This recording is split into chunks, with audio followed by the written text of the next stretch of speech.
내년이면은 5.18 광주 민주화 항쟁이 40주년을 맞습니다. 지금 현재 홍콩 시위대는 39년 전 광주가 현재 자신들의 상황이라며 한국의 지지와 연대를 호소하고 있습니다. 2011년에는 광주 민주화 항쟁 기록물이 UN 유네스코 세계 기록 유산에 등재가 됐고요. 전 세계적으로 5.18 광주 민주화 항쟁은 시민들의 승리, 시민들이 자발적으로 나서서 결국은 승리를 쟁취한 승리의 역사, 민주주의의 역사로 기억되고 기록되고 있습니다. 하지만 한국의 일부에서는 아직도 5.18 광주 민주화 항쟁을 폄훼하고 그 역사를 왜곡하고 정신을 부인하는 그런 사태가 벌어지고 있습니다. 그래서 지금 어떤 가짜뉴스, 허위 정보들이 5.18 민주화 항쟁 관련해서 돌고 있고 그런 것들이 왜 사실이 아닌지에 대해서 관련된 전문가를 모시고 좀 얘기를 나눠보고자 했습니다. 부산외대 인도학과 교수이시자 5.18 기념재단 이사를 맡고 계신 이광수 교수님 나오셨습니다. 안녕하세요, 교수님. 예, 안녕하세요. 예. 여기 국민TV 스튜디오에는 처음 나오신 거죠? 국민TV는 처음 나왔습니다. 예전에 라디오를 잠깐 하셨다고 들었어요. 저희 뭐 처음 나오셨으니까 어쨌든 우리 국민TV 시청자분들과 여기 조합으로 운영되고 있거든요. 조합원한테 인사 한 번만 해주시죠. 예, 반갑습니다. 국민TV 같이 이제 새로운 미디어, 좋은 미디어에서 저를 이렇게 불러주셔서 좋은 일을 할 수 있도록 기회를 주셔서 대단히 고맙습니다. 여러 조합원들께 감사드립니다. 반갑습니다. 예. 저는 이광수 교수님은 이제 오늘 처음 뵙지만, 저도 처음 뵙어요, 사실은. 처음 뵙는데, 그 전에 많이 알고 있는 게 이분이 페북에서 스타세요. 사실 그래서, 과거에 정의당 당원이셨고, 진보 정치에 대해서 많이 이제 논평도 하시고, 그리고 또 정안정꾀라는 정치평론 책도 내셨어요. 그렇죠? 많이, 얼마나 팔렸나요, 그거? 그거 한국에서 책 팔린 게 2,000권 내외죠. 아직 초판 1세 다 소진이 아직 안 됐습니다. 근데 어쨌든 굉장히 뭐라고 해야 되나, 정치 평론 중에서도 좀 다른 독특한 그런 평가를 많이 받고 있어요. 그래서 뭐 그렇게 정치 평론도 하시고, 특히 유명했던 게 예전에 이제 정의당 관련해서 대선 때 뭐라고 해야 되나요? 이렇게 결국 사과를 이끌어내셨잖아요. 임종석 실장이 우상호. 우상호 원내대표. 죄송합니다. 임종석 실장 죄송하고요. 우상호 원내대표가 정의당에 대해서 약간 폄훼하는 발언을 했었는데 그거에 대해서 사과까지 그 페이스북에 쓰셔가지고 그래서 굉장히 주목받았고, 지금은 정의당을 탈당하시고 지금 강한 민주당 지지로 돌아간 걸로 제가 알고 있는데, 뭐 오늘 그 얘기를 하려고 하는 건 아니고요. 임시로 지금 돌아서 있습니다. 그럼 뭐 정치적 성향이야 뭐 다 다양할 수 있으니까 자유한국당 지지자도 있고 민주당도 있고, 하지만 중요한 거는 왜곡은 있어서는 안 된다. 사실관계는 분명히 해야 된다라는 차원에서 저희가 모신 거예요. 그래서 5.18 기념재단 이사를 맡고 계세요. 그렇죠? 그렇습니다. 원래 부산 외대라서 지금 부산에 살고 계시죠? 근데 고향은 광주. 고향이 광주고 인도에서 박사학위를 받으셨고, 그래서 부산 외대 인도학부 역사학 전공. 거기서 강의를 하고 계시고. 그래서 5.18 기념재단 이사는 어떻게 맡고 계시고 5.18과 관련해서 지금 어떤 활동을 하고 계신지 좀 설명해 주시겠어요? 이제 광주, 제가 대학교 2학년 때 이제 소위 5.18이 터졌는데 그때 이제 광주를 못 내려갔죠. 못 내려가고 그 뒤로 너무나 큰 이제 그쪽 사람들은 트라우마를 겪었는데 그 당시에 이제 대부분이 이제 뭐 그 소위 학출 노동자로서 이제 공장에 들어가는 게 이제 대세고 통일 운동을 한다거나. 근데 그걸 못 하고 이제 유학을 갔어요. 공부를 해서 교수가 돼서 뭘 해야 되겠다 싶어서 이제 제 의도대로 공부를 마쳤고 교수가 됐습니다. 그 뒤로 이제 소위 부채의식 이걸 가지고 소위 이제 민주화 운동, 교수로서 할 수 있는 민주화 운동을 계속 해 나가다가 그 교수들의 가장 큰 민주 진보 단체가 이제 그 민주화를 위한 교수협의회, 옛날 이름으로 민교협에 제가 공동의장으로 가 있었습니다. 그러셨군요. 몇 년 전인데 공동의장으로 있을 때 5.18 재단에서 그 이제 몇몇 단체 이사를 위임을 하거든요. 부탁을 하거든요. 그때 민교협 측으로 이제 몫이 왔어요. 예. 그래서 이제 뭐 제가 선뜻 나서서 이거 내가 하겠다. 그래서 이제 제가 이사로 들어가서 3년 임기 마치고 다시 지금 연임 첫 해 하고 있는 중입니다. 5.18 기념재단 이사는 활동을 그러면 어떤 것들을 하고 계시나요? 이제 5.18 기념재단은 이제 5.18에 대한 증언 받고 기록하고 그다음에 여러 이제 행사하고 교육하고 이제 이런 거거든요. 거기에 모든 것에 최종 의결 기구가 이제 이사회입니다. 그리고 해외에 나가서 컨퍼런스 같은 데서 참여하고요. 5.18을 많이 알리는 역할을 많이 하셨더라고요. 저는 이제 그런 데서 영어가 좀 되니까 해외 가서도 하고 그다음에 이제 국내에서 개인적으로 이제 5.18에 대한 이런 프로그램 이렇게 이제 하기도 하고 저는 이제 그 5.18 재단 내에서 정책자문위원회 그 위원장 맡고 있습니다. 알겠습니다.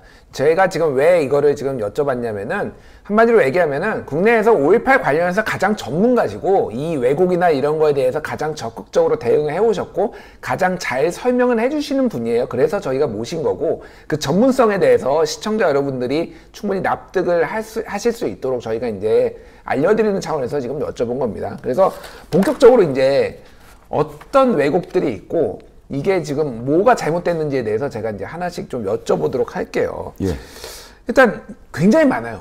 굉장히 많습니다. 지금 일단 이런 그 5.18에 관련된 왜곡 정보, 뭐 가짜뉴스 이런 게 어떤 데에 주로 퍼져 있고 어떤 식으로 지금 이게 유포가 되고 있는지 그 양태부터 먼저 좀 설명해 주시겠어요?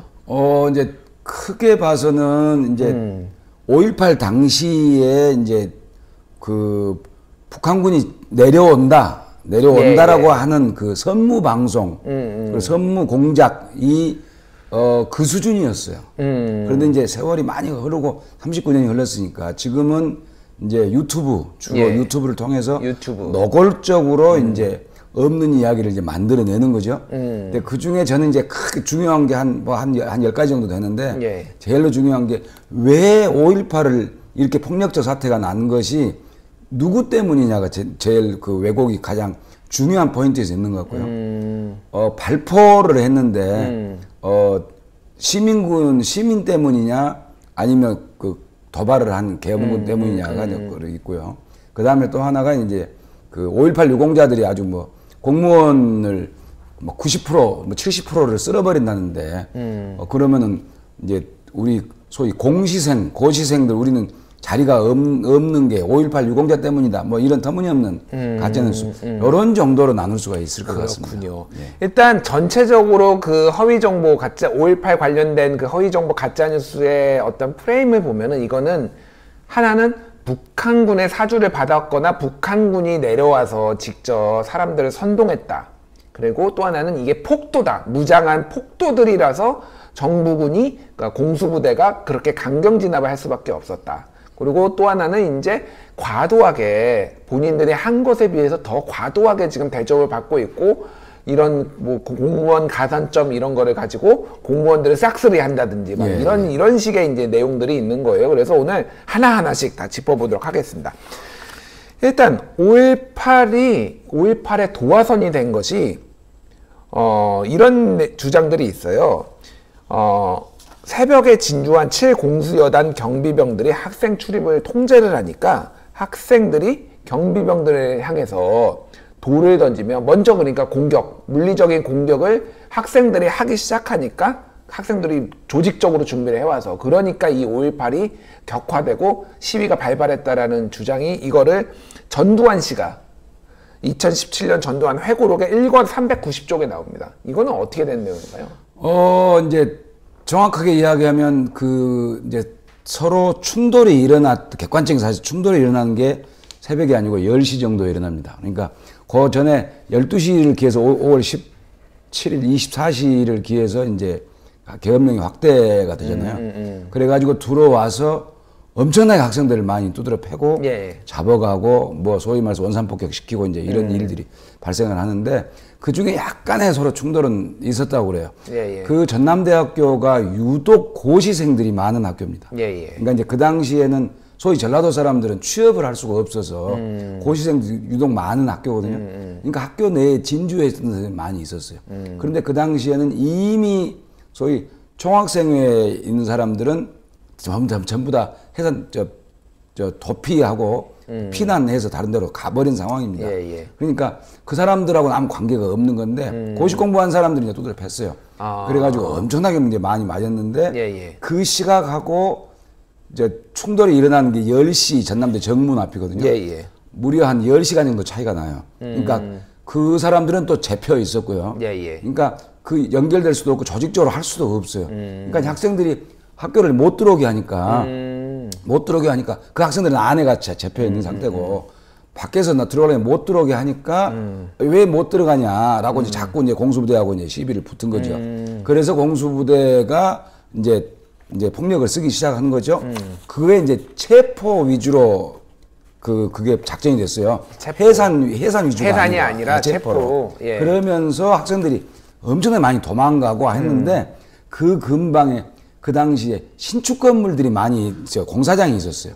그래서 거기에서 돌을 들어서 던지고 그게 또 전남대학교 정문 앞이 골목이 많습니다. 골목이 많고 아까도 말씀드린 거하고 연결이 되는데 독서실이 그렇게 많아요. 고시 공부하는 학생들이 많아가지고 자취방 많고 해가지고 그 도망다니는데 끝까지 와서 그 옥상에서 두드려 패가지고 뭐 머리가 깨졌다든가 뭐 이런 예들을 그 당시에 기자 나이갑 씨의 이제 그 기록에 보면 자세하게 나옵니다. 그러니까 지금 전두환 씨의 주장은 이거는 공수부대는 거기를 진정시키러 간 건데 학생들이 돌을 꺼내들고 공격을 하면서 시위가 격화되고 결국은 이런 사태까지 벌어졌다라는 게 전두환 씨의 주장이지만 사실은 이미 접근 자체가 공수부대 자체가 체포 위주로 이거는 해산, 뭐 소유를 진정시키거나 그러려는 목적이 아니라 학생들을 체포하는 이런 과정에서 시위가 좀 이렇게 거친 몸싸움이 가고 그러면서 돌 주변에 있던 공사장에 있던 돌도 날아다니고 이렇게 됐다는 거잖아요. 그러니까요. 그러니까 뭔가 이거는 시위대에게 책임을 지우려는 전두환 씨의 어떤 그런 의도가 지금 보이는 거예요. 이 회고록에는. 그렇군요. 자, 이제 우리가 진짜 궁금해하는 거. 집단 발포.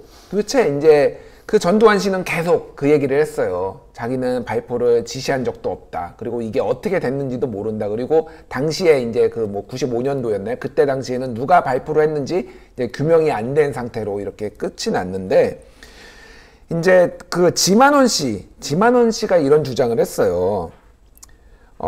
시민들이 횡대로 서 있는 계엄군을 향해 갑자기 장갑차를 돌진해 오는 그런 상황에서 당황한 장갑차 대장이 기관총을 하늘로 이렇게 발사된 사격이었고 여기에 이제 시민들이 장갑차를 몰고 오니까 여기에 맞서서 공수부대원들이 이제 뭐 발포를 하기 시작했다라는 식으로 지금 얘기를 했으니까 장갑차를 탈취를 해서 밀고 들어오니까 이거는 무기를 꺼내지 않을 수 없는 그런 상황이었다라는 게 이 지만원 씨의 주장이에요. 이거에 대해서는 진실이 뭔가요?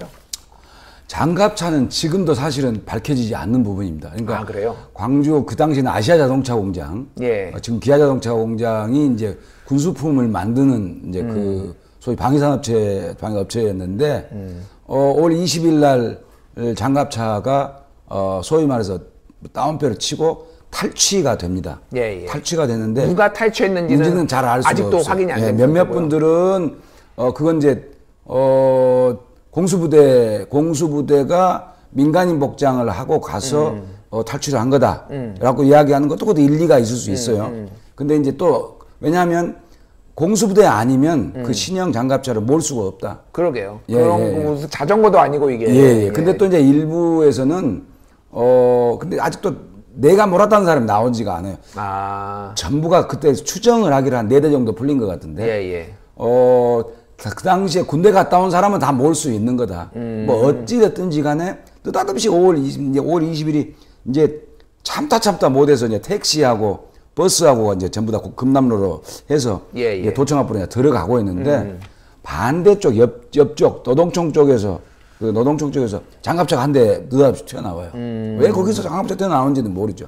그 튀어나오면서 장갑차가 그러니까 기획적으로 했는지 아니면 이제 시민군이 이제 몰고 오다가 운전 미숙으로 했는지는 모르겠는데 노동청이 아니라 저쪽에 이제 충남 일가 입구 쪽에서 오다가 노동청으로 이제 가버렸는데 그쪽으로 가면서 운전이 서툴렀는가 봐요. 그래서 이제 장갑차를 이제 그 소위 이제 후진을 하다가 공수부대가 예. 후진을 하다가 처음에 이 사람들이 주장은 장갑차가 군인을 쳐 죽였다고 그러겠는데 예. 후진을 하다가 잘못해서 뒤에는 무전이 안 돼가지고 지키고 있던 그 군인이 깔렸어요. 깔렸어요. 그래서 그때까지도 그 시민이 모은 그 장갑차에 이제 그 깔려 죽였다고 했는데 양심 선언이 나왔어요.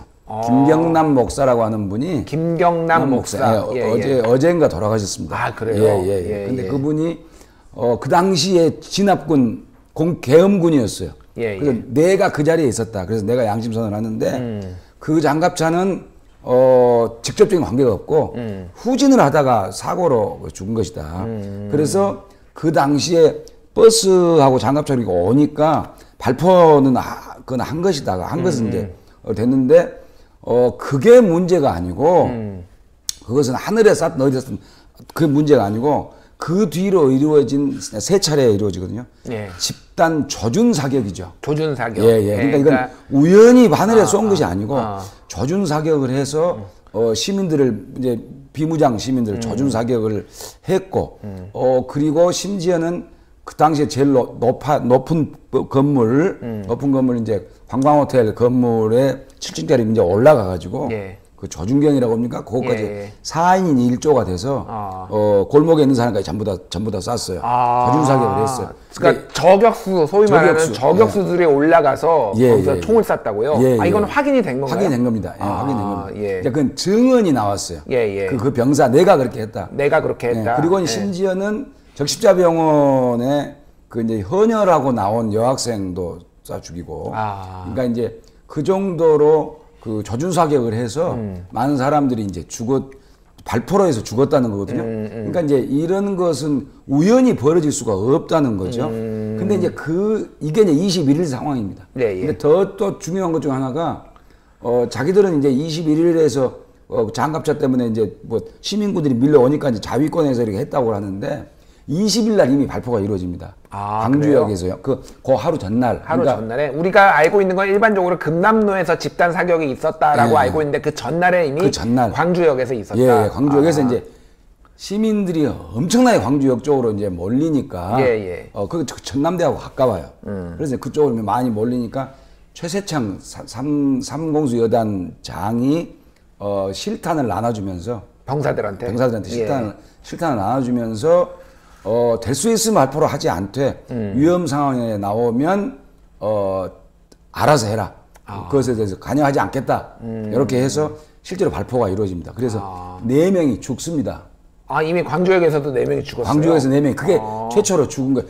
최초로 죽은 건 거의 이제 그 앞에 맞아 죽은 사람이 한 사람인데 이건 발포는 아니고요. 발포는 아니고. 그래서 발포로 인해서 4명이 죽고 그 시체들을 들고 이제 금남로로 이제 가고 버스가 이제 몰고 가고 해서 이제 이미 발포는 이제 시작이 된 거죠. 그렇군요. 그러니까 제가 정리를 좀 하자면은 지만원 씨는 어쨌든 뭐 누가 몰았든 아이가 이제 공수부대 쪽으로 장갑차가 오면서 이거에 대해서 공포감을 느낀 그 뭐 지휘관이 하늘을 대고 일종의 경고 사격을 하는 건데 그게 경고 사격이 있으면서 격화되면서 사람에까지 우연히 맞은 것이다라고 하는 건데 지금 증언이나 정황 증거들이 나온 거는 우연히 경고 사격이 아니라 아예 조준 사격, 사람들을 정확하게 사살하기 위한 조준 사격이 있었고 심지어는 근처 빌딩의 7층에 올라가서 4인 1조로 저격수들이 올라가서 조준 사격까지 한 것이 증언이 나왔다라는 거잖아요. 그렇습니다. 그렇군요.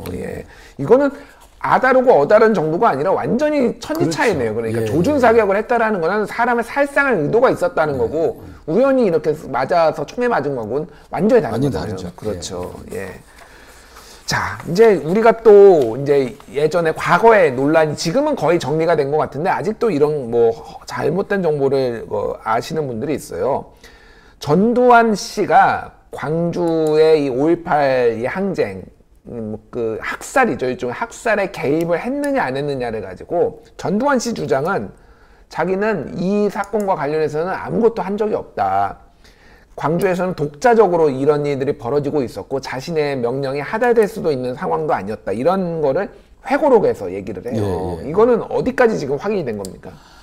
전두환이 학살 명령을 내렸다는 증거만 있으면 그건 이제 새로운 이제 기소가 돼서 그건 이제 지난번에 무기징역을 받았으니까 내라는 모처로 지금은 이제 사형 선고를 받으리라고 생각합니다. 근데 이게 지금 없습니다. 아무리 뒤져봐도요. 증거는 정황상만 나오지. 그래서 이제 지난 한 2달 전에 제가 스위스 제네바까지 가서 여러 가지로 이제 그 찾아보고 했는데도 마땅한 증거가 안 나오고요. 예. 그래서 이제 재단에서 대통령한테 그 이제 한미 정상회담을 하거나 혹은 그 즈음에 미국에 있는 여러 가지 기밀 문서 해제된 문서를 좀 달라, 좀 요청을 좀 해라. 예. 아르헨티나나 뭐 몇 개 중남미에 있는 국가들은 그렇게 했어요. 그래서 그 이제 해제를 시켜줬습니다. 그래서 이제 진실규명이 밝혀졌는데 우리도 지금 정부에서 열심히 외교단으로 도전해서 하고 있습니다. 그러니까 중요한 것은 전두환이가 했다고 하는 것은 없는데 전두환이가 말했던 것 중에 중요한 것은 나는 거기에 전혀 우리는 그러니까 시민들이 다 장악을 하고 있었기 때문에 거기에 영향력을 끼칠 수가 없는 상황이었다라고 이야기를 하거든요. 전혀 그거 아닙니다. 다 밝혀진 게 광주 출신, 광주 일고 출신 홍석률 대령이라는 사람에게 그냥 고향이니까 그 사람에게 이제 그 일종의 뭐라고 해야 될까? 하여간 특수조 해서 이제 그 전부 다 보안사 사령관으로서 그 정보를 좀 얻었다는 것이 좀 나오고요. 그러니까 정보 요원을 투입을 시킨 건가요? 예, 정보 요원 투입됐고 그 투입된 숫자가 어마어마하게 많았다. 그게 이제 소위 말해서 이제 뭐 편의대 이렇게 이야기를 하는데 편의대는 또 다른 거고 정보는 계속해서 돌아가고 있었다. 광주 시내에서. 그러니까 시위대들 중간에 시민으로 위장한 군인들이 이미 정보를 수집하면서 그것들이 다 그 전두환 씨에게까지 보고가 되고 있었다라는 거죠. 그러니까 그런 시민을 위장한 편의대 정도 수준이 아니고 정식 군인들이 그 최혜섭 준장 그다음에 뭐 홍성률 대령 뭐 이런 사람들이 공식적으로 파견이 돼 있었어요. 그 당시에 거기에. 그래서 이제 그게 다 전두환으로 이제 넘어갔다고 하는 이제 그런 이야기거든요. 그러니까 보고를 보안사령관 소속이니까 보안사령관 회가 있으니까. 전부 다 보고를 받았다고 하는 겁니다. 그러니까 자기가 영향력을 끼칠 수 없었다라는 것은 아니죠. 그러니까 결정적으로 발포를 했다라고 하는 증거는 안 나오지만 자기가 말한 근거로 나는 영향력을 끼칠 수 없었다라고 하는 것은 거짓이라는 거죠. 그러니까 정리하자면은 발포 명령은 아직까지도 오리무중이다. 누가 내렸는지는 하지만은 전두환 씨가 당시에 이제 쿠데타를 일으켜서 완전히 그 정권을 장악한 이런 상황에서는 이런 군인들이 직접 가서 정보를 수집하고 있었고 그런 거는 당연히 전두환 씨한테 다 들어갈 수밖에 없는 상황이었고 모든 상황이 소위 말하는 언더 컨트롤 상황에서 있었다고 볼 수밖에 없다. 그 이제 지금 딱 트리거를 당길 수가 없어서 지금 저거 하는데 이면표 준장인가요? 그 전교사의 이제 그 장군인데 이분이 증언을 한 것에 따르면 이제 광주 비행장에 헬리콥터 타고 와서 전두환이 사인이 들어간 서류가 정호용 특전사 사령관한테 넘어갔는데 다소 무리가 따르더라도 조기에 좀 그 진압을 좀 했으면 좋겠다. 수습이라고 했던가 뭐 저는 정확하게 모르겠는데 했으면 좋겠다라고 하는 것을 자기는 맞다는 거예요. 근데 이제 그런 이제 그것이 자기는 봤다고 하는데 뭐 마땅한 증거는 될 수가 없겠죠. 그런데 그건 이제 뒤져보면 이제 헬리콥터가 몇 시에 떴는지 이런 거 전부 뒤져보면 이제 나오죠. 최근에 그건 이제 비슷비슷한 것에서 나오곤 있는 중입니다. 그러니까 정호용 특전사령관이 친필 메모, 그러니까 당시 전두환이 보안사령관이 직접 왔는지는 확인이 안 되고 뭐 직접 왔다라는 주장도 있지만은 그거는 확인이 안 되지만은 여기에서 이 증언으로 지금 나온 것은 정호용이 친필 메모를 가지고 와서 전두환의 의사를 전달했다 광주에. 그래서 빨리 좀 수습 좀 해라. 이게 뭐냐 지금 상황이 그런 거를 얘기를 했다라는 거. 그리고 그런 비행기가 뜨고 내린 그 헬리콥터가 뜨고 내린 기록을 보니 상당히 유사하게 일치했다. 이런 것까지 나온 상황이군요. 알겠습니다. 자, 이제 요거는 진짜로 너무 널리 퍼져 있고 이게 저는 가장 악질적인 내용인 것 같아요. 소위 말하는 북한군이 광주에 침투를 했다. 폭도다 이거는. 북한군이 일으킨 폭도다라는 내용들이에요. 이게 이제 주로 지만원 씨.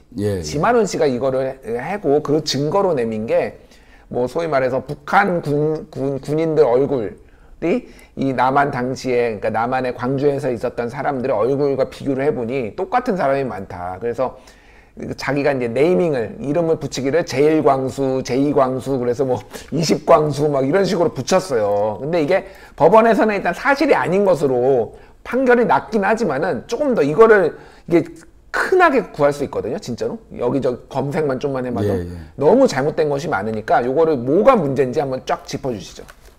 그 지난번 영화 김군이라고 하는 영화가 나와서 예, 예. 그걸 보면 자세하게 나오잖아요. 그러니까 나이 차이가 뭐 40살 차이 나는 사람도 있고 그 당시 뭐 10살 먹은 애 이제 그런 사람도 있고 이렇게 이제 비슷하게 생긴 사람만 얼굴만 보면 이렇게 이제 결부시켜서 광수라고 했는데 그 광수가 도대체 무슨 뜻이냐. 광주에서 수상한 사람이랍니다. 아, 그런가요?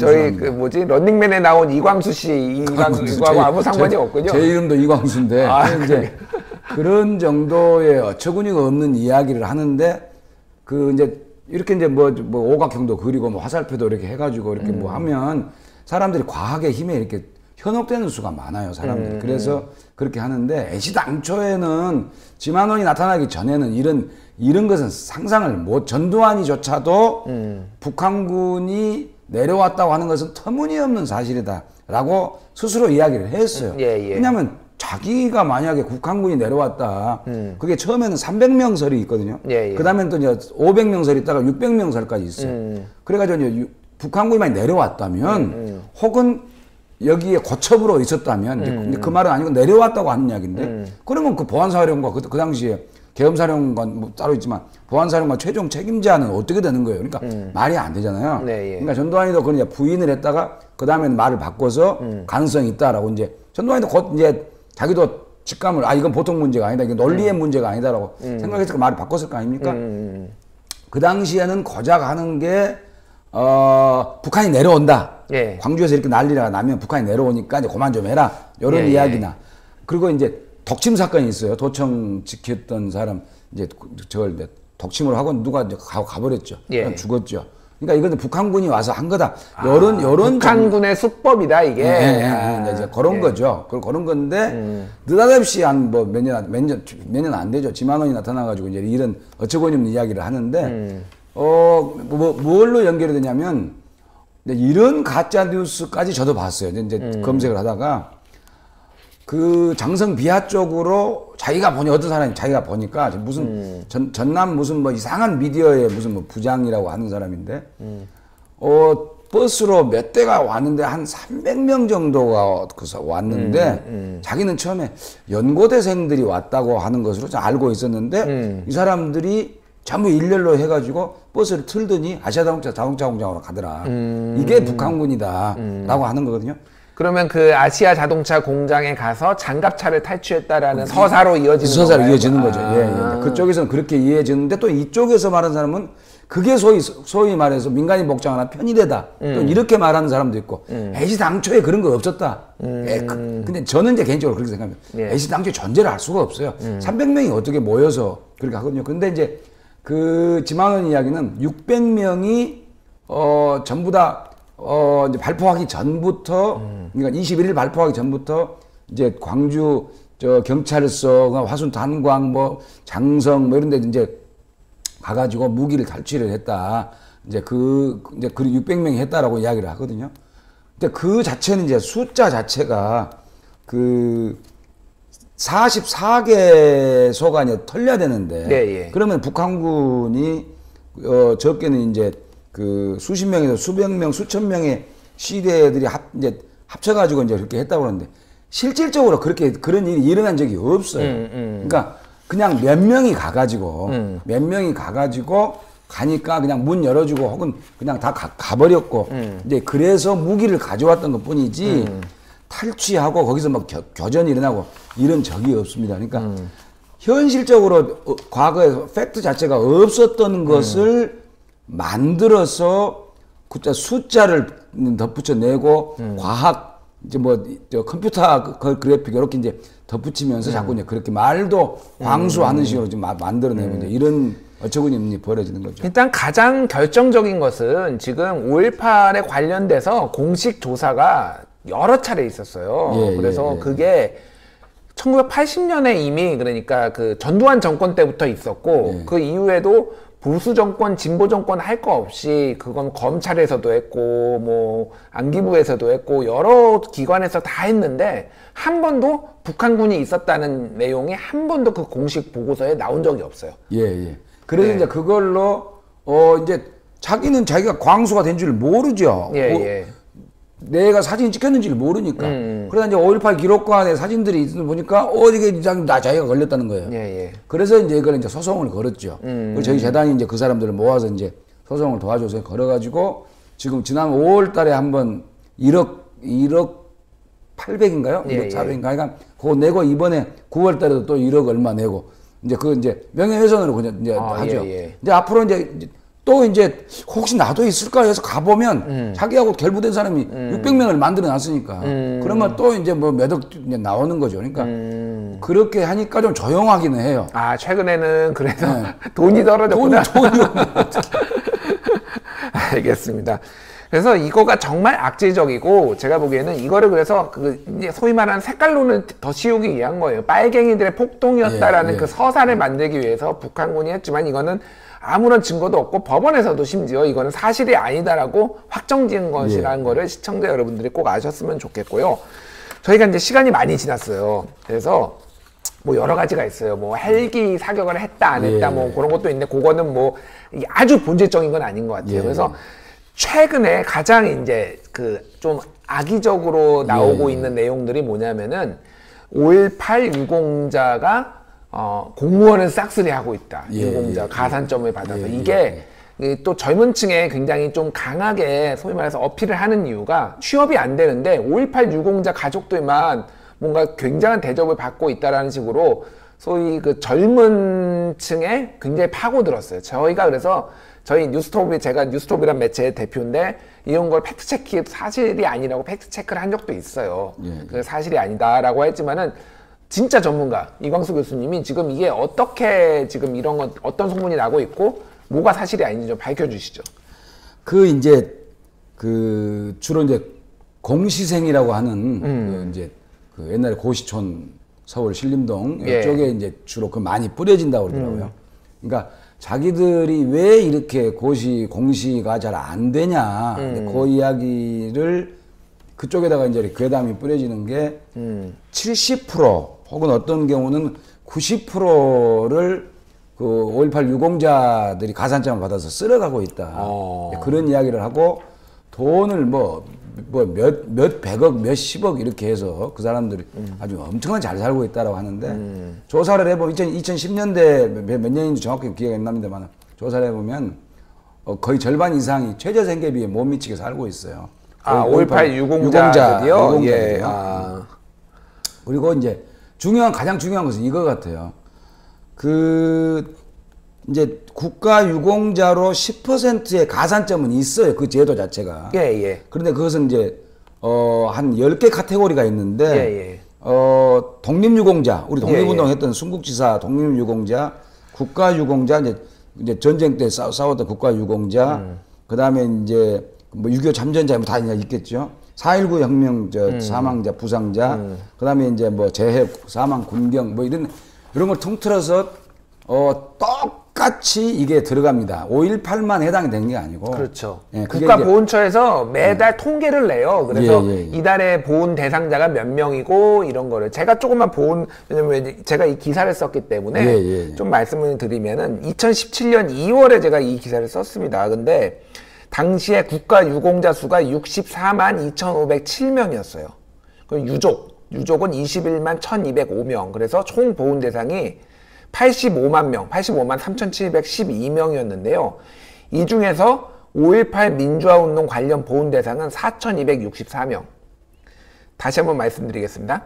85만 명이 보훈 대상이었는데 그 중에서 5.18 관련된 민주화운동 관련된 보훈 대상은 4,264명이었습니다. 그러니까 전체 보훈자의 0.5%예요. 그러니까 다른 것들은 어떤 그 보훈자들이 있느냐? 순국선열, 애국지사, 전몰, 전상, 순직, 공상, 군경. 뭐 이를테면 군인들이나 경찰들이 이 업무상으로 이제 사망을 하신 분들, 4.19 혁명 유공자, 고엽제 후유증, 뭐 삼전 유공자 이런 분들도 다 국가 유공자고요. 전체 퍼센테이지 0.5%밖에 안 됩니다. 5.18은. 그렇습니다. 예.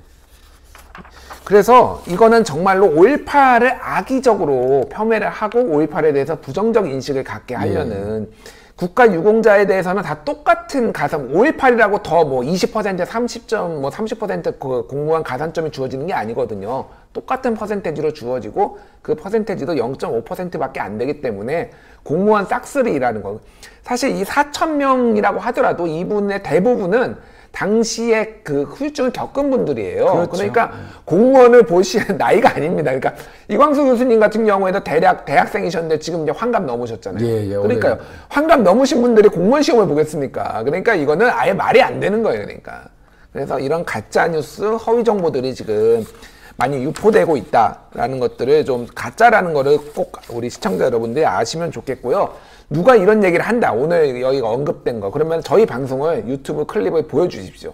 뭐 그리고 자세한 내용은 또 5.18 기념재단에 가보면은 자세하게 어떤 것들이 왜곡되어 있는지 나와 있으니까 보시면 될 것 같습니다. 예, 꽤 긴 시간 동안 이렇게 말씀해 주셨어요. 지금 이거를 근데 이 유튜브, 특히 유튜브에 어마어마하게 많은 것들이 돌아다니고 있어요. 그런 거 보실 때마다 좀 속상하고 가슴이 아프시겠어요.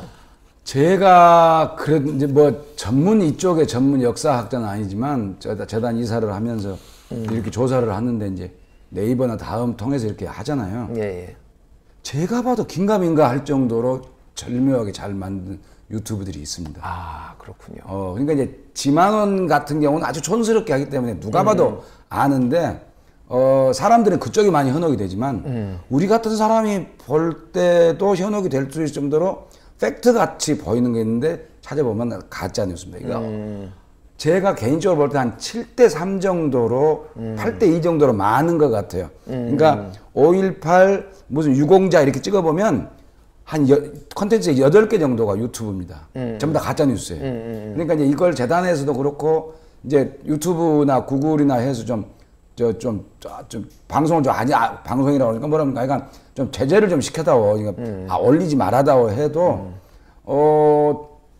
127건인가를 방송심의위원회가 저희들이 이제 요청을 했는데 그걸 구글하고 유튜브가 한 건도 받아주질 않아서 제재를 가할 수가 없습니다. 이건 이제 우리 김 대표님이 저보다 훨씬 잘할 것 같은데 그래서 현재로서는 법적으로 그 사람들을 막을 수는 없고요. 다른 장치가 뭐 있다고 하는데 그래서 이것은 저희들이 이제 방송국을 하나를 만들었어요. 5.18 기념재단에서. 그래서 우리도 똑같이 미디어를 통해서 좀 더 재밌고 좀 더 쉽고 하는 식으로 본격적으로 알리는 수밖에 없다.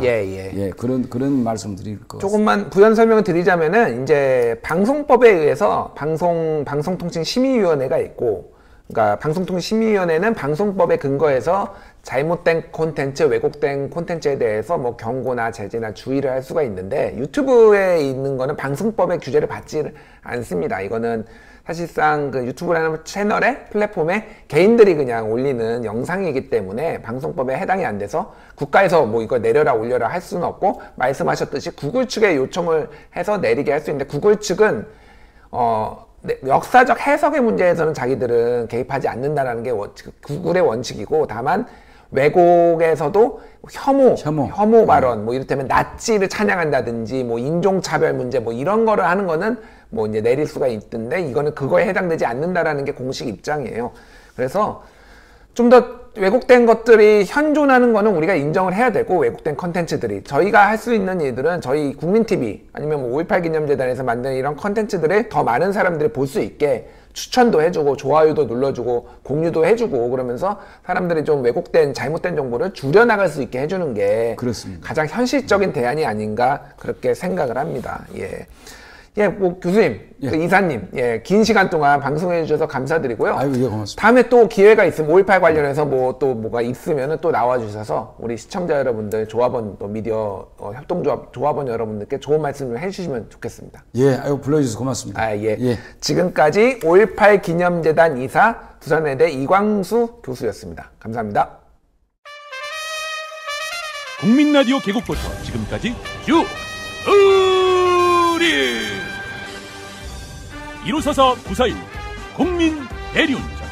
이번엔 꼭 국민 대리운전을 부르리. 운전은 꼭 국민 대리운전. 공정언론 국민TV와 끝까지 함께하겠습니다. 154 941 국민 대리운전.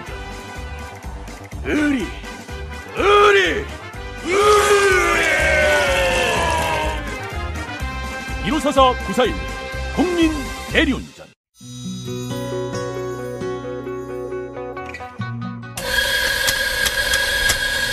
미디어 협동조합이 만든 카페 아시나요?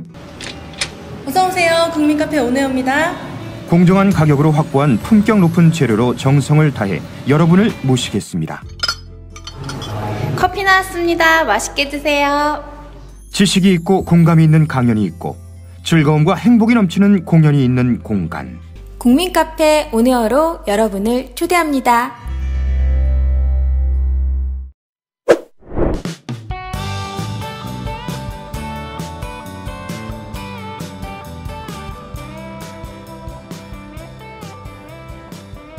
예, 요즘 공정성이 화두입니다.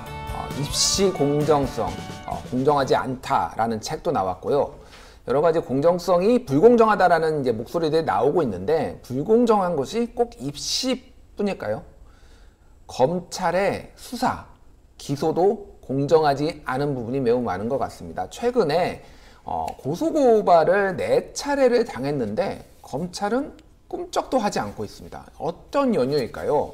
그 자세한 내막을 들여다보기 위해서 우리 매우 바쁘신 분을 한 분을 이 자리에 모셨습니다. 예, 민생경제연구소 소장 안진걸 소장님 나오셨습니다. 안녕하세요. 안녕하십니까. 제가 안녕하세요. 우리 안진걸 소장님이 방송 지금 프로그램 진행하고 계시잖아요. 그렇죠? 예, TBS TV 민생연구소. TBS TV 민생연구소가 사실은 저희 김준일의 핫식스 라이벌이에요. 아, 그런가요? 예, 왜냐하면은 방영 시간대가 겹칩니다. 그렇죠. 6시에 하시잖아요. 그러니까요. 저희도 6시부터 시작을 해서 네. 강력한 라이벌이라서 사실은 생방에 한번 모시고 싶었는데 부득이하게 뭐 생방 예. 다른 방송 진행자를 저희가 맞습니다. 모실 수는 없으니까 그래서 지금 녹화 방송으로 진행하는 거를 시청자분들이 근데 뭐 양해를 라이벌은 뭐 저희에게 너무 영광이고요. 우리 핫식스는 보니까 이미 유튜브에서 예. 굉장히 좋은 방송으로 각광을 받고 있더라고요. 아유, 별 말씀을 시청자들도 뭐 수만에서 수십만. 예. 아무래도 TBS TV 민생연구소는 이제 좀 지루하다 하더라도 억울한 사람들, 서민 민생 이슈만 다루다 보니까 상을 근데 진짜 많이 받으셨어요. 뭐 휩쓸었어요. 예. 요즘 상을. 예. 민원연이 준 좋은 프로그램상, 방통심의위원회가 준 좋은 프로그램상,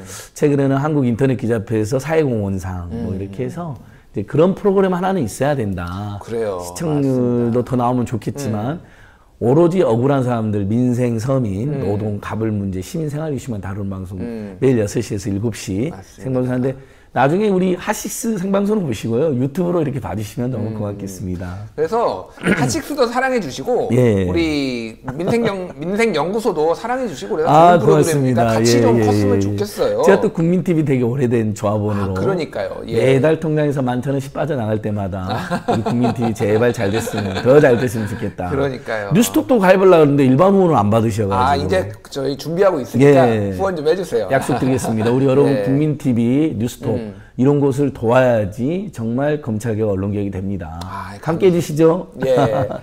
저 예전에 참 국민TV에서 프로그램도 진행하셨다고요. 예, 벌써 꽤 된 2013년, 10년쯤에 안진걸의 으라차차라고 으라차차. 2년 동안 정말 을들의 목소리만 매주 목요일 날 줄기차게 이제 전달했는데 그때 제 옆에서 금요일이면 최욱 선생님이 불금쇼인가를 했었어요. 최욱 씨의 불금쇼가 여기 있었는데 그때 목요일 날 해서 팟캐스트의 유재석이 돼가지고 처음에 누구지 했어요 저는. 예. 근데 어느 날 점점 지금 거의 유재석 선생님급, 예. 김재동 선생님급으로 예. 너무 매불쇼라든지 잘하시더라고요. 그래서 우리 국민TV를 거쳐가신 분들이 잘 되면 너무 좋은 거죠. 그러니까요. 뭐. 예. 저거 공개적으로 제가 구애를 하겠습니다. 우리 최욱 씨 예. 한번 나와주시면. 그러니까 핫식스 한번 나오셔야 돼요. 예전에 나오셔야 돼요. 식구셨는데. 그러면 저희가 옛날에 국민TV에서 하셨던 분들을 한 분씩 모시고 있어요. 그러니까 그건 너무 재밌는 것 같아요. 의미 있는 것 같아요. 이동영 작가도 이동영 한번 나왔고요. 나왔었고요. 그래서 뭐 그 체육 고상만의 수사반장도 재밌었고요. 그러니까 그런 분들 지금 한 분씩 모시고 있으니까. 맞습니다, 맞습니다. 나중에는 뭐 이를테면은 지금 노종면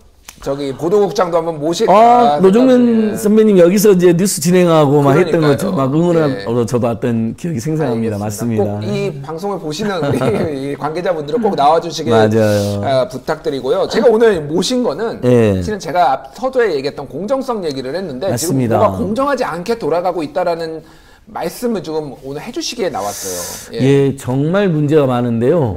뭐 우리 국민TV에서도 이런 재밌는 피켓 검찰개혁 이런 것도 들고 계시고 저도 이제 이게 벌써 4번째 고발장입니다. 제가 오늘 우리 핫식스를 위해서 준비해 왔습니다. 나경원 대표의 스페셜 올림픽 코리아 각종 특혜 문제에 대한 4차 고발장 이렇게 들고 왔는데요. 잘 보이시죠?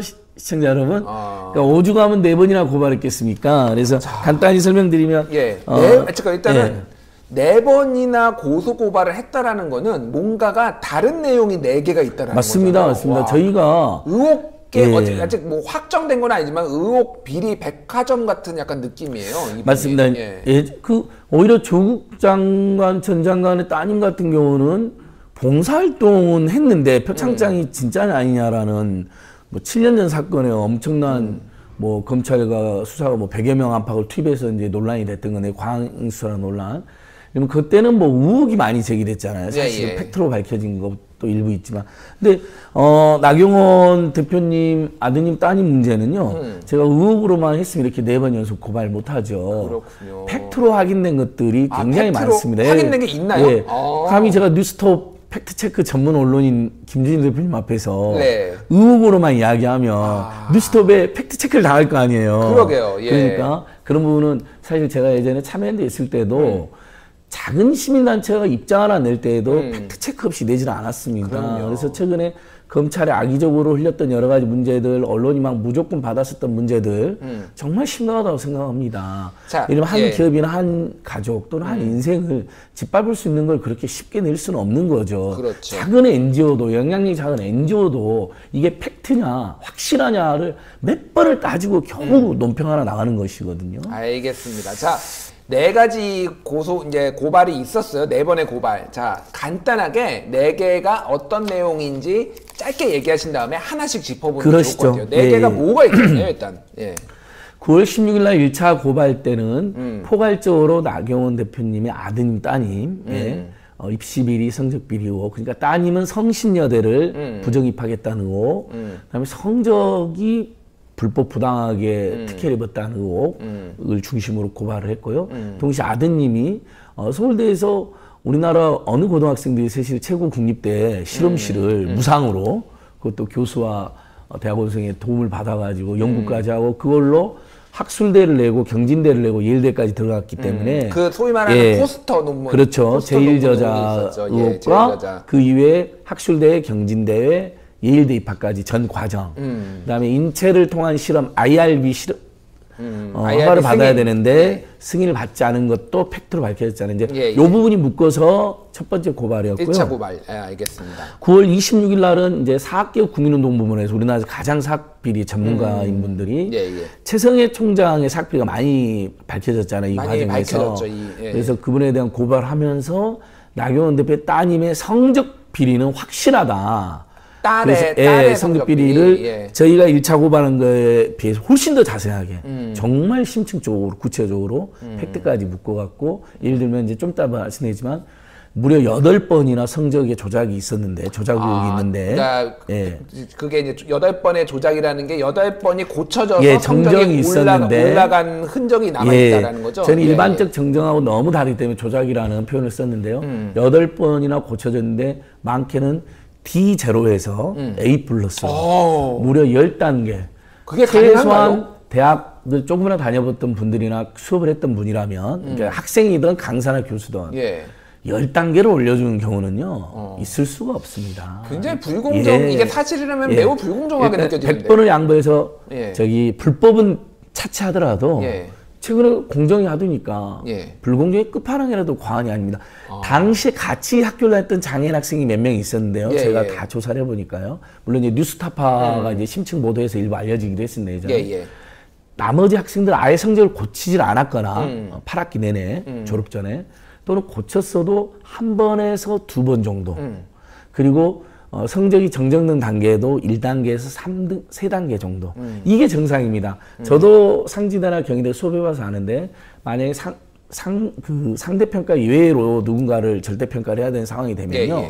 자기가 애초에 평가했던 거에 배를 해서 많으면 서너 단계 적으면 한두 단계 고쳐주지 10단계까지 그리고 그렇죠. 다른 학생들 한 번도 안 고치는데 무려 8번 확인된 것만 고치는 일은 이건 부당한 특혜, 저희는 아예 불법적인 특혜였다 이렇게 보고 있습니다. 그게 2차 고발의 2차 고발이고요. 성적이 8번 정정된 거 그리고 3차 고발의 내용은 뭔가요? 9월 30일 날 이제 1차 고발했던 단체들 중심으로요. 민생경제연구소, 시민연대 함께 국제법률 전문가협회 등의 이제 이런 단체들의 대표자들이 실무자들이 나서 고발했는데 그 나경원 원내대표 진영이 자유한국당 최고위원회, 자유한국당 대변인실, 자유한국당 정책위원장실, 그다음에 자유한국당 법률위원장까지 다 총동원해서 마치 단체들이 제가 저야 대표적인 시민단체 일꾼이라는 말은 저는 감히 하지 못합니다. 다만 시청자들께서도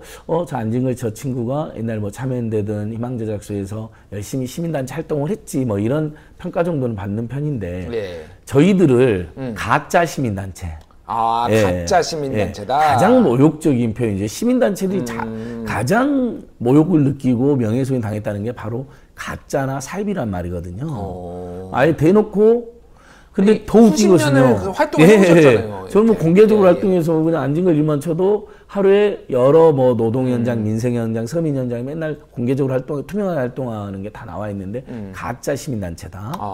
그 다음에 정치적인 배우가 있다. 배우 조종을 받은 것 같다. 불순한.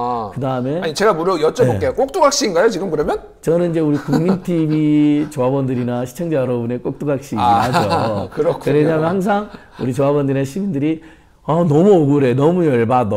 야, 이건 정말 말도 안 돼. 비리가 심한 것 같아. 안진걸 씨 지금 뭐 하고 있나요? 그러면 막 그때쯤에 이제 막 듬성듬성 나와가지고 또 제가 또 뭐 해야 되나 하면서 이제 하니까. 국민의 꼭두각시였다. 지난 토요일 그 11차 검찰 개혁 촛불 집회에서도. 시민 여러분, 나경원의 뇌물, 부당특혜, 입시비리, 성적비리. 제 배후에는 여러분들이지 않냐 그랬더니 거기 있던 수십만 명의 시민들이 맞아야 막 이렇게 해주셨던 기억이 나는데 배우가 불순한 무슨 청와대나 조국의 배우 조정을 받았다는 거예요. 이런 식인 거죠. 그 다음에 또 공작이라는 거예요. 정치 공작. 정치 공작. 근데 저는 그분들한테 이렇게 그래서 이제 그 부분에 대해서 저희가 명예훼손, 그 다음에 협박 이렇게 느꼈는데 두 가지가 문제입니다. 아니 저희는 철저히 나경원 원내대표의 개인 비리를 고발했거든요. 그럼 나경원 대표가 개인적으로 대응하는 게 맞습니다. 정 억울하면.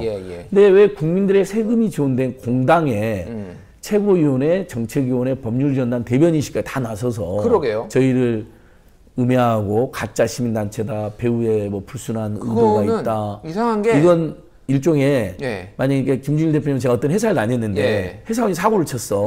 그럼 그 회사원이 알아서 대응하게 하잖아요. 근데 막 사장님, 상무 이런 분들이 나서서 막 비호해주고 회사의 어떤 공적 자산을 그 사람을 비호하는 데 쓰기 때문에 엄밀히는 배임도 되거든요. 배임, 공금횡령이 되는 거잖아요. 일반 회사에서는 실제 회사원이나 임원의 개인 비리를 회사 돈으로 도와주는 회사 장비로 도와주잖아요. 그럼 다 배임으로 처벌받습니다. 특히 우리 국민 세금이 들어가는 데인데 너무 한심하더라고요. 그래서 그리고 예를 들면 저희들의 주장을 억울하다, 반박하는 건 이해합니다. 그럴 수 있잖아요. 얼마든지. 근데 그런 주장은 반박도 안 하고 주장에 대한 반박을 안 하고 그냥 가짜 시민단체고 조국하고 친한 단체들의 정치 공작이고 근데 그 단체들 중에 조국과 친한 사람이 아무도 없어요. 실제 다 이제 제가 점검해봤어요. 혹시 친한 사람이 없어요. 저는 이제 유일한 근거가 그거였죠. 예전에 참여연대에 같이 예전에 있었다. 그분이 참여연대 있을 때 제가 참여연대 옛날 사무처장이나 민생팀장 할 때 사실 오다가도 몇 번 봤죠. 2015년쯤인가 처음이자 마지막으로 밥도 한번 같이 먹은 것 같아요. 2014년인가 15년대. 근데 그게 예를 들면 지금 2019년이고 저랑 예를 들면 나이 차이도 상당히 나고 나머지 인연이 거의 없어요. 무슨 학연 지원 같은 거 하나도 없어요. 근데 그거 하나 가지고 예를 들면 거기다 저희가 밝혔어요. 유일하게 인연이 있다면 2014, 15년대 밥 한 번 먹은 인연이 있는데 그걸로 이 시민들의 들끓는 분노와 어떤 그 나경원 대표의 부당 불법 특혜 의혹 이건 또 저희들이 먼저 제기한 게 아니고요. 뜻 있는 예를 들면 KBS 탐사 보도라든지 또 뉴스타파 하면 우리 뉴스톱도 인정하는 우리나라 최고 탐사 집단 아닙니까? 거기서 계속 보도를 했고 법원 판결이 기가 막히게 또 나왔습니다. 좀 이따 뒤에 설명하시고요. 이렇게 3번 했고 마지막 네 번째가 10월 24일 날 이제 국정감사 기관하고 또 일부 KBS 탐사 보도라든지 통해서 스페셜 올림픽 코리아라고 이제 지적 장애인들의 올림픽이라 생각하시면 될 것 같아요. 스페셜 올림픽 코리아. 가장 유명한 올림픽은 비장애인들의 그 올림픽이 있고 패럴림픽이 그다음에 있죠. 장애인 우리 선수들이 하는 패럴림픽이 있고 그거에 약간 준하는 세계적인 이제 비영 행사인데요. 스페셜 올림픽 코리아입니다. 매우 좋습니다. 취지는. 그런데 거기에 회장이 나경원 오랫동안 해서 한 5년 했어요. 나경원 왜냐하면은 그 딸이 장애가 있어서 그래서 약간 그런 대표 이미지가 있었어요. 사실. 예, 맞습니다. 저희는 계속 이제 따님이라고 이렇게 존칭을 쓰는 이유가요.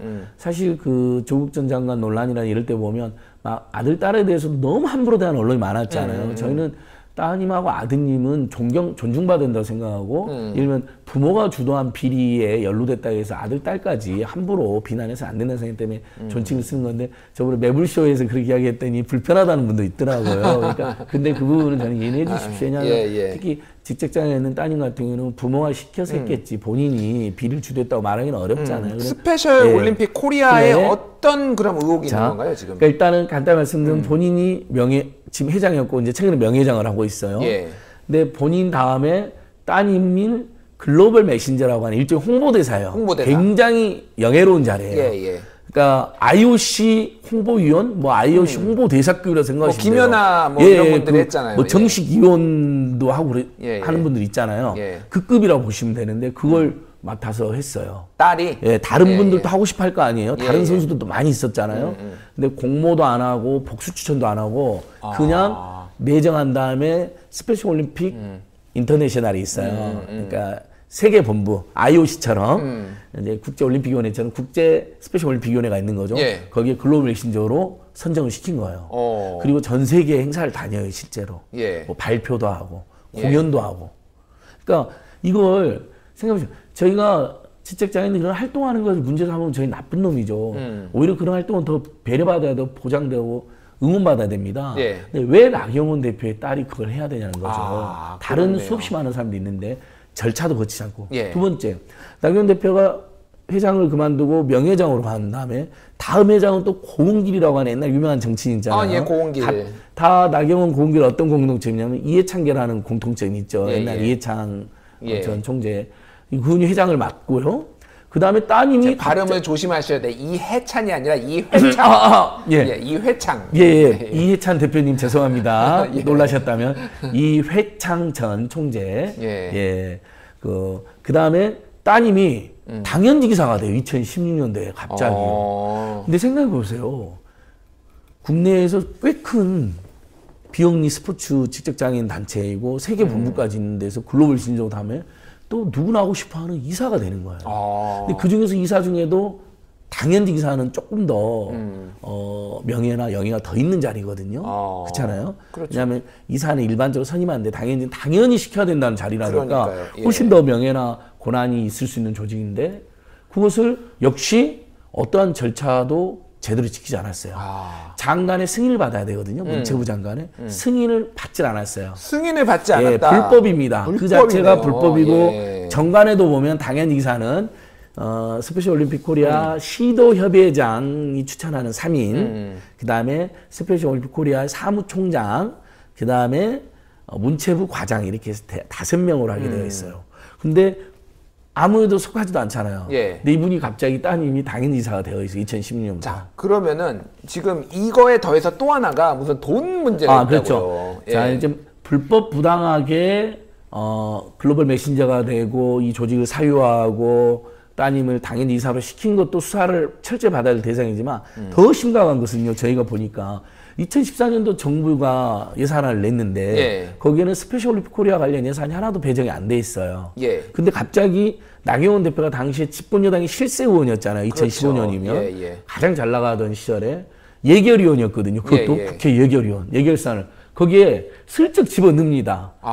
장애인 단체 두 곳에 법인화 지원 예산이라고 해서 예. 20억을 이렇게 제안을 합니다. 스페셜 예. 올림픽 코리아라는 말은 없지만 예. 장애인 단체 두 곳에 법인화, 그러니까 법인이 아닌 장애인 단체가 법인화가 될 때 필요한 지원이 필요하다해서 20억을 집어넣습니다. 20억을 이게 이제 예결위원회에서 그렇게 의견이 달라오니까 이제 최종 통과 전 단계예요. 근데 이제 국회 본회의에서 마지막 예산안이 통과된 걸 보니까 예. 갑자기 이제 돈은 10억으로 깎이긴 했어요. 원래 정부 안에 없던 게 갑자기 20억이 들어왔으니까. 근데 거기에 보니까 아예 스페셜 올림픽 코리아를 명칭이 예, 명칭이 들어갔어요? 딱 박혀 있고 예, 여기에 저희 다 이제 제가 여기 4차 고발장이 100장이 넘습니다. 예, 그러니까 예. 제가 지금 2단이 세웠어요. 너무 무거워가지고. 이렇게 많은데 이번에 국정감사에서 이제 민주당 신동근 의원실, KBS 이하진 기자의 탐색에도 싹 밝혀졌습니다. 그러니까 제가 그래서 아까 저희는 함부로 의혹으로 이야기가 안 된다고 한 게 아까 이제 성적 정정된 거라든지 예. 그 다음에 그 스페셜 올림픽 코리아 당연지 기사 글로벌 메신저 전부 다 지금 제가 팩트만 말씀드리는 거예요. 그렇군요. 예, 명백한 어떤 불법이냐에 대해서는 논란이 있을 수 있고 수사를 해봐야 되는 부분이 있지만 지금 말한 누가 보기에도 부당한 특혜로 보이는 사실은 다 팩트다. 과정에 불투명성이 있었고 특혜로 보일 수밖에 없는 일련의 사건들이 있었다는 전부 다. 그러니까 아예 글로벌 메신저를 그렇네요. 지금도 하고 있어요. 지금도 하고 계시고 예. 지금도 당연히 기사예요. 장관의 승인도 받지 않고 불법적으로. 그다음에 13억 진짜 아까 이제 10억하고 그다음에 그 스페셜 코리아랑 관련 있는 문화행사에 3억하고 13억이 갑자기 끼어드는데 보니까 딱 서류에 나경원 대표가 13억, 20억을 지원한 게 이름 나경원까지. 왜냐면 예결위 회의 때 누가 그걸 제안했는지가 흔적이 남아있는 거예요. 속기록에다 남아있잖아요. 예, 그렇죠. 아예 서류에 남아있습니다. 서류에, 예. 그래서 최종적으로는 13억이 통과됐는데 자, 이게 굉장히 중요합니다. 2015년 나경원 대표는 국회 예결위원뿐만 아니라 집권여당의 실세의원이었는데 자기가 회장인 스페셜 올림픽 코리아 회장인 자기가 회장인 조직에 그리고 관련한 문화행사에 13억을 꽂아준 겁니다. 자, 뭐 일단 딱 명백한 이해충돌이라는 건 불법을 떠나가지고 이해충돌이 확 느껴지잖아요. 그다음에 특혜를 준 거 느껴지고. 근데 더 재밌는 건 당시 스페셜 올림픽 코리아는 이미 법인이었다는 겁니다. 자, 예산안에 분명히 법인화를 지원하는 예산이라고 명목이 되어 있어요. 근데 이미 사단법인이었다라는 거예요. 이미 스페셜 올림픽 코리아는 그 전신이었던 스페셜 올림픽 위원회 2008년부터 사단 법인이었어요. 아니 그러면은 그 돈을 그럼 어디다 쓴 겁니까 도대체? 지금 확인해 보니까 스페셜 올림픽 코리아가 4억을 구입하는 데 써버렸어요. 4억이요? 4억을 법인화 지원이라는 명목으로 탄했잖아요. 자, 여기서 자 불법 여부는 또 나중에 하기. 어쨌든 명목을 속여서 탄했다는 걸 알 수가 있잖아요. 그래서 실제 당연히 법인화가 되어 있기 때문에 법인화에 쓸 수가 없겠죠. 보니까 4억을 구별한 데 썼어요. 어쨌든 이거는 명목상으로 있는 거에 쓰지 않은 거니까. 그건 팩트입니다. 이건 국정감사에서도 문체부에서도 따님이 몇 가지 인정했는데 따님이 법인화 정관 절차를 어기고 장관의 승인도, 그러니까 장관의 승인을 구하는 문서를 보내야 되고, 그다음에 승인을 해야 되고, 이게 두 가지 절차잖아요. 잠깐만요. 그러면은 하나만 나경원 의원은 이 당시에 예결위원이었지만 회장은 아니었. 아니요. 이게 중요해요. 2016년까지 스페셜 코리아 올림픽 코리아 회장이었습니다. 2015년 당시에도 당시에 회장이었습니다. 그러니까 매우 중요한 이해충돌인데 아주 이해를 쉽게 하기 위해서요. 그냥 이인영 원내대표라고 치자요. 이인영 원내대표님 죄송합니다. 그런 일은 안 저지르신 분이라고 믿으면 이인영 원내대표가 자기가 관할하는 어떤 이인영 원내대표가 어떤 비영리 조직 회장이라고 쳐요. 뭐 구로구 뭐 시민 스포츠 센터라고 치십시다. 그런데 거기에 13억을 꽂아준 거예요. 쉽게 말해서 이번 예결산에다가 쪽지로 하든 뭐로 하든 그 있잖아요. 뭐 없던 예산인데 그거 똑같은 거예요. 만약에 그거 확일로 냈으면 지금쯤 언론도 어떻게 했을까요? 아마 이인영을 제2의 조국으로 만들어서 뭐 벌써 날렸겠죠. 심지어 구속시키라고 난리 폈겠죠. 그 정도로 심각한 사안입니다. 더욱이 더 아까 말씀드린 2015년은 지금 여당이 아니라 박근혜 정권 시절이고 나경원 대표는 내내 서울시장 후보로도 나갔던 잘 나가던 실세 정치인 아닙니까? 그리고 지금도 스페셜 올림픽 코리아 명예회장을 맡고 있습니다. 그다음에 그 10억 말고 3억도 지원됐다 그랬잖아요. 그 3억은 관련 문화행사에 지원이 됐는데요. 역시 그 관련 문화행사를 총괄하는 사람은 이병우라고 하는 유명한 교수입니다. 이 교수가 중요한 이유가 2012년대 나경원 대표가 성신여대 들어갈 때 그때 그 과의 학과장입니다. 우리 김진일 대표님 탐사도 많이 해보고 언론사 기자도 했으니까 벌써 뭔가 냄새가 확 나죠. 뭔가가 아직 확인된 건 아니지만 저도 지금 뭐 모든 게 명백한 불법이다라고 말씀드리지 않습니까? 그건 뒤에 또 나중에 이야기하겠지만. 자, 이게 이제 어떤 의미가 있냐면은 제가 이제 다시 추가 질문을 드리겠는데 지금 그 한국 e스포츠 협회의 과거에 이제 전모 그렇죠. 그 어마어마한 떠들썩한 사건이 있었죠. 전모 의원이 이를테면은 이 협회 지원을 받으면서 뭔가를 다른 업체로부터 해가지고 지금 1심에서 실형을 선고받고 2심에서 가고 있는데 그 사건하고 매우 유사해 보여요. 그렇죠. 사실은. 그 보좌관들이 또 협회 지원을 받아서 일부 횡령했다. 목적이 맞지 않게 썼다는 거잖아요. 목적에 맞지 않고 구속도 됐잖아요. 협회의 돈을 지원하게 하는 이런 식의 지금 뭐 이게 정확하게 사실은 국가 돈이고 뭐 바깥의 돈이니까 기업 돈이니까 정확하게 같지는 않지만 협회를 지금 뭔가를 이용했다는 맞습니다. 우리 저기 시청자 여러분 너무 작아서 안 보이니까 우리 대표님한테만 대리로 참 보여주면 여기 딱 보시면 아주 편안하게 예산안 정부에 없던 예산은 20억 나경원이라 보이시죠? 그렇네요. 여기 보면 장애인 단체 법인화 2개라고 되어 있죠. 그 다음에 최종 통과된 예산안은 보면 스페셜 올림픽 위원회 법인화 10억, 관련 문화행사 3억 이렇게. 요거는 저희가 나중에 자료로 이렇게 화면으로 좀 보여드릴게요. 저희가 그래픽으로 해서 그래픽으로도 하나 아주 그냥 명확하게 원래 정부 안에 없던 예산이 갑자기 20억이 끼어들었고 20억을 나경원 의원이 늘리자고 그랬고 최종적으로 13억이 통과됐다. 자, 이제 우리 대충 이제 우리 시청자 여러분들도 정리가 되셨을 거예요. 이제 총 4번의 고발이 있었는데 그 중에서 이제 3번째 같은 경우에는 어찌됐든 이거는 아주 본질적인 건 아니에요. 비본질적인 겁니다. 그리고 워낙 괘씸해서 공당을 이용해서 멀쩡한 시민단체들을 또 촛불 시민혁명에 열심히 나왔던 일반 시민들 순수한 단체를 난도질을 한 거거든요. 정책위원장, 대변인, 최고위원회까지 나서서. 그래서 정말 그건 협박이자 명예훼손이다. 그래서 크게 보면은 입시와 관련된 건이 하나가 있고 자녀들 입시와 따님과 아드님 관련된 건이 하나 있고 하나는 이제 부당하게 이해충돌 영역이 있는 것 같아요. 부당하게 받아서 목적에 맞지 않게 자신이 협회장으로 있는 곳에 돈을 지원한 이제 이거는 수사를 받아봐야지 좀 그러면서 그럼 스페셜 올림픽 코리아는 그렇게 지원을 받으면 뭔가 대가를 주겠죠. 어떤 대가를? 당연 따님을 글로벌 메신저로 그 다음에 당연직 이사로 누구나 하고 싶어하는 자리에 절차도 오게하면서 이게 뇌물 관계입니다. 요거는 이제 추정이에요. 요거까지는 뇌물 관계로 추정되는 의혹이다. 어찌됐든 이 정도면은 수사에 착수를 하는 게 아주 자연스러운 수순인 것 같아요. 그럼요. 고발도 근데 아직 여러 건이 들어있고 지금 고발인 조사도 안 했다고요. 맞습니다. 자, 9월 26일 날 조사를 해서 지금 제가 10월의 30일이 10월의 마지막 날 낭만적인 날 이렇게 슬픈 방송을 하고 있는데 벌써 50일이 다 돼가잖아요. 50일이 다 됐다. 9월 16일 날 첫 고발을 했으니까요. 아직까지도 검찰에서는 아무런 연락도 아무런 수사도 하지 않고 혹시 전화 바빠서 못 받으신 거 아니에요? 검찰이 지금 연락했는데 9월 17일 날 신도욱 검사실에 사건이 가 있다. 이제 원래 검사실에 배정을 하잖아요. 그렇죠, 형사부에. 저희 보기엔 이 정도는 정말 특수부를 투입해야 될 사건이거든요. 근데 이건 형사부로. 7년 전 검찰 개혁하려면 특수부 그만 써야 되지. 형사부 해야 돼. 7년 전에 그 표창장 봉사활동을 하게 됐지만 표창장이 진짜냐 아니냐는 어떻게 보면 사문서 이전 사건은 보통 경찰이 수사하는 사건인데 그건 특수부 검사를 수십 명 동원한 건데 여기서부터 형평이 안 맞는 거잖아요. 그 다음에 예를 들면 유시민 이사장 고발당했잖아요. 검찰 비판했다고. 세상에 검찰 비판했다고 고발한다고 바로 득달같이 수사에 착수하는 것도 부적절한데 그거는 며칠이 안 걸렸죠. 수사 시점도 바로 고발인 조사를 했더라고요. 바로 고발인 조사하고 또 하나 있잖아요. 특수부에 또 배치를 했어요. 특수부 배치하고 한겨레가 윤석열 총장 일면 했더니 명예훼손으로 서부지검에 바로 배당을 했어요. 아마 김준일 기자님이나 저나 한겨레 보도가 그렇게 저도 편하지는 않았어요. 왜냐하면 이렇게 중요한 국면에서 그다음에 굉장히 중요한 인물에 대한 의혹 보도를 일면을 하려면 좀 더 조사를 하고 좀 더 명쾌하게 했거나 아니면 표현을 보도의 실질에 맞게 잘했어야 되는데 헤드라인 제목은 좀 자극적이었던 거 그렇죠. 맞잖아요. 예. 저희도 우리 비판합니다. 실제로. 근데 그렇다고요. 검찰총장이 자기 부하 검사한테 득달같이 고발했더니 또 벌써 참고인부터 조사를 다 했어요.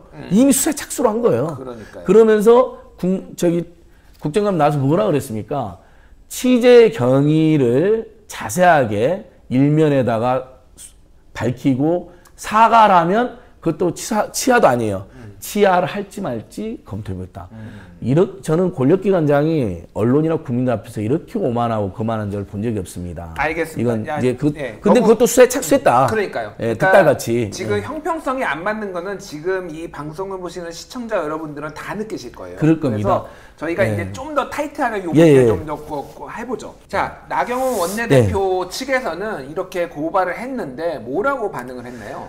자, 첫 번째 반응 아까 말씀드린 것처럼 9월 16일 날 고발에 대해서 나름 몇몇 언론에서 그래도 이제 다수 언론은 애매하지만 우리 뭐 국민TV라든지 고발뉴스라든지 오마이뉴스 그다음에 연합뉴시스 뉴스 그러니까 통신사 그다음에 KBS 등이 보도한 게 대서특필이 된 거예요. 나름대로 포탈에서. 그러니까 대응을 안 할 수가 없잖아요. 아까 말씀드린 그래서 대변인실 정책위원장 뭐 최고위원회 이런 데서 나서서 저희를 이제 공박하면서 말까지 죄송한데 뉴스톱에서도 그때 팩트 체킹을 나름 해서 이게 정말로 이 포스터가 고등학생이 쓸 수 있는 부분인지를 저희가 그러니까 기사를 썼어요. 그 부분도 봤어요. 그러니까 결국 이제 KBS라는 몇 군데에서 특정 보도하는데 제 말은 다른 데가 너무 안 받은 데면 이제 몇 군데 했다는 건데 허위 사실이라는 거예요. 그냥 허위 사실. 허위 사실이다. 그냥 설명을 자세하게 하면 스텝이 꼬일 거 아니에요. 말이 꼬일 거고 분명히 뭔가 잘못이 드러날 테니까 그냥 허위 사실이라는 거예요. 법원에서 이미 허위 사실로 밝혀졌는데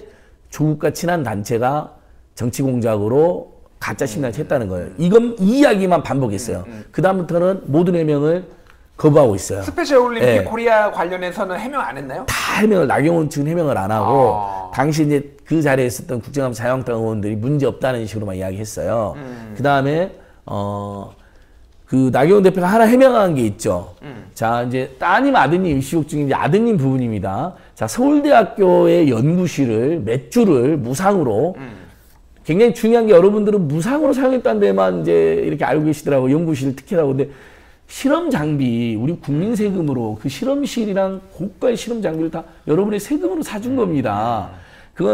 그러려면 당연히 누가 출입하거나 무상으로 하려면 허락도 받아야 되는 것이고요. 학내 절차도 있을 것이고. 그 이후에 이 사건이 벌어진 다음에 문의 전화가 빗발쳤대요. 저도 좀 빌려달라고. 아니 그러니까 아무도 그래서 실제 저희도 찾아봤어요. 포털에 네이버나 다음에 그 질문 있잖아요. 뭐 서울대 연구실이나 실험 쓸 수 있나요? 답글 다 이거요. 너 미쳤니?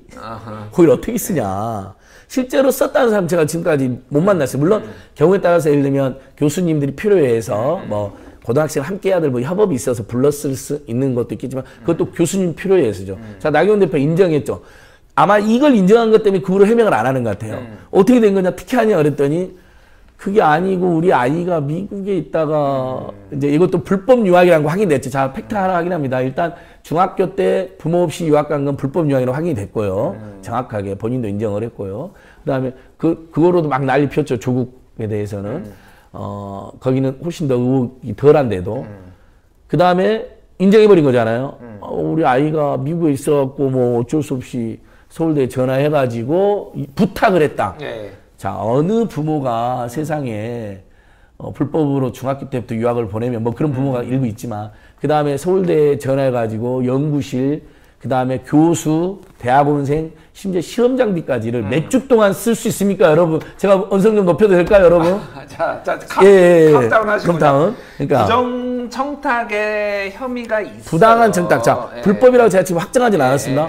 누가 보기에도 일반인은 접근할 수 없는 심지어 서울대 주변에 지역사회에 다니고 있는 고등학생, 국내에 계시는 오히려 그분들 도와줘야 될 거 아닙니까? 지역의 대학들이. 실제 대학들이 있는데 지역사회 도와주는 건 인색하단 말이죠. 그런 지적 받아요. 그래 놓고는 유력한 정치인, 집권 여당의 유력한 정치인 전화 한 통으로 일사천리로 지금 최고 국립대학의 연구실, 연구장비, 심지어 교수, 대학원생까지 지원을 해준 겁니다. 알겠습니다. 자, 이제 어쨌든 지금까지 이제 우리가 얘기를 쭉 들어보면은 각가지 의혹, 이게 불법 여부는 아직 확인이 안 됐지만 각가지 의혹이 있고 확실하게 좀 상식적이지 않아요.